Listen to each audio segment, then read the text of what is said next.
There's nothing left. There's nothing left of this man here. I'm just a shell of a man. Shell of a man of who I used to be. Who you believe me to be. But I'm not even here anymore. I'm done for. I'm off into Oblivion. The next wave of consciousness. The next evolution of man, or next evolution of consciousness, next evolution of the ego and the id and the everlasting life and love and fear and everything that makes us alive and human and everything that makes us afraid to live what our expectations really are, because our expectations are just expectations of other people, and then we're thought to be a certain way or believe a certain way, and then we're slaves to the systems of society. But these rules that are made, we don't even understand why we're following the rules. They're just these rules that were set up to put us in a little box, little tiny box.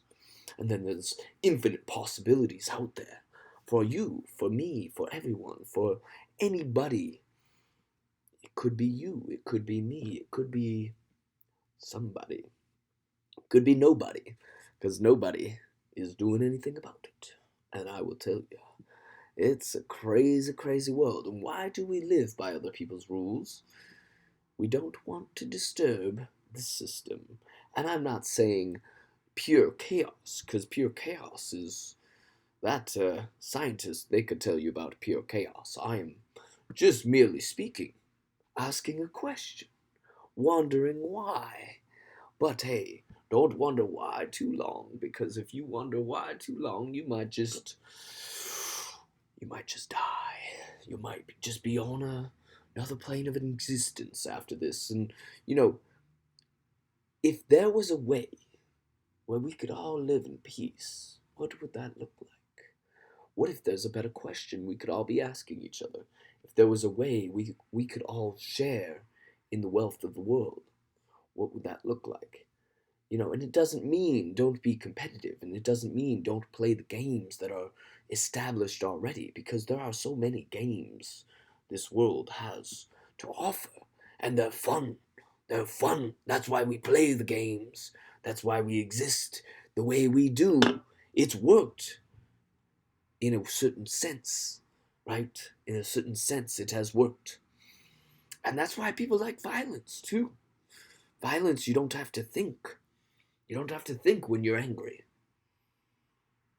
And some people just don't like to think. They don't like to hear their thoughts and their beliefs and really why they're doing what they're doing. They're just doing it because they're angry. And they don't even know who they're angry at. They don't even know why they're angry. They don't know if what they're doing will actually resolve their anger. But they do know it will be a temporary band-aid on their gaping wound in their heart. And that's what they're after. They want that temporary band-aid. And we all have our temporary band-aids in a way. Addiction, we're addicted to something. Ego, everyone's addicted to their ego. Don't tell me you're not, because then that's probably the ego talking. And it's some sort of eccentric explosion in our mind. And it's wondering, why is our ego so big? Why do we have to, have this grandeur? Even myself, I am a man of grandeur, for sure. And it's the ego. And it's something in my head that just needs to get out. It needs to tell people. And it wants to get attention, so it does things to get attention, right? To be able to spread a message. And that's the way the world is today. We have to get attention to be able to spread a message, but so many people don't even listen anyways. So even if I have your attention, are you really listening? I don't know. And if you are listening, do you understand what I'm saying? Do I understand what I'm saying? Am I able to articulate how I understand what I'm saying and demonstrate and understand what I'm saying?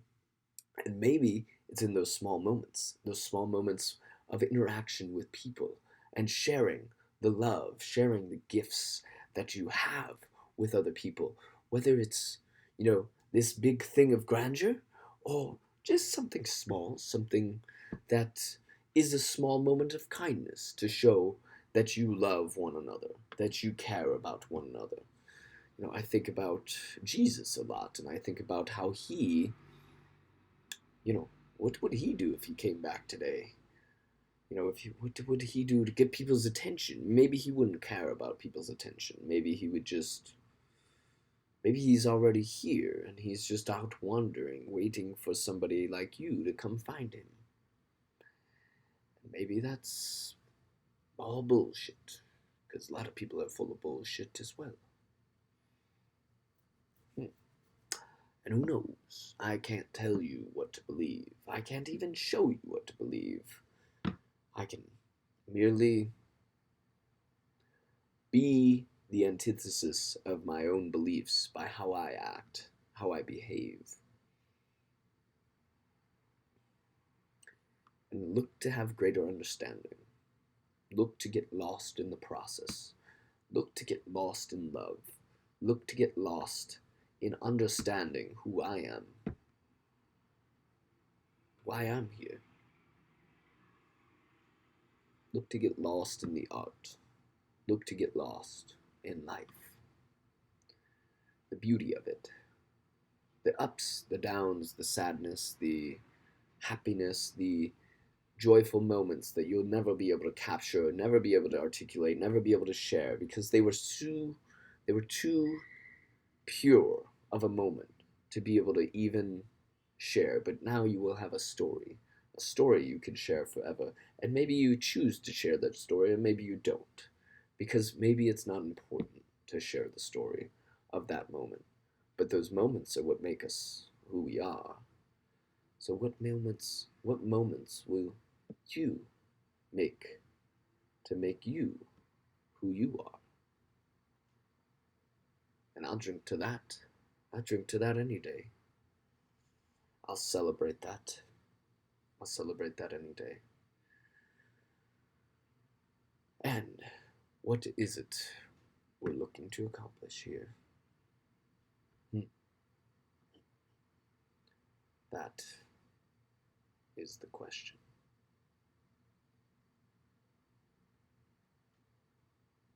And some people, it's money.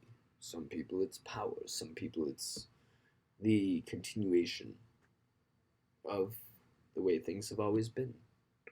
Some people, it's an inner journey of the soul, of the spiritual. Some people, it's sex, drugs, and rock and roll, baby. Some people, it's just to have a happy family. And I shouldn't say just, because that is a valuable thing to do. Right? Just and only. Why do we do that? I'm just this, I'm just that. Well, don't just be that. Be it. Right? Be it. Don't just be it. Be it. And that's the power in it. I'm a musician. I'm an artist. I'm a poet. I'm a schizophrenic maybe sometimes. I don't know. You tell me. Because it doesn't matter who I think I am. Well, it does to me. But to you, it doesn't matter who you think I am. Or who I think I am. It's irrelevant, I guess. Maybe it is have some sort of relevance, but maybe it doesn't. Maybe it's just talking to myself in a room all alone. Like you.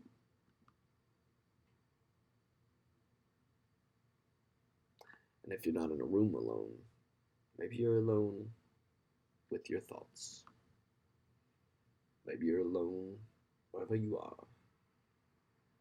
You can be in a room full of people and still feel alone. And be alone. There's a thing that's different about being alone and feeling alone. I can be alone all day. But when I feel alone, that's what makes me feel not good. Makes me feel like I don't matter. But if I'm being alone, it's almost by choice. Because there's so many ways to connect with people. All you have to do is connect. On the internet, out there in the world, whatever you want to do, however you want to connect. And it's not always meant to be understood. I try to understand why certain people like me, and I don't know. Because I'm like, well, sometimes I don't like myself. But I think we all have that at times. Or maybe I'm just a man who likes to suffer. You know, self-loathing, self-destruction. I mean, these things are simple to understand. They're easy. They're easy to do. Easy not to do, too. Mm-hmm. Well, it's my story, and I'm sticking to it. I'm Ransom Jones, and I love you.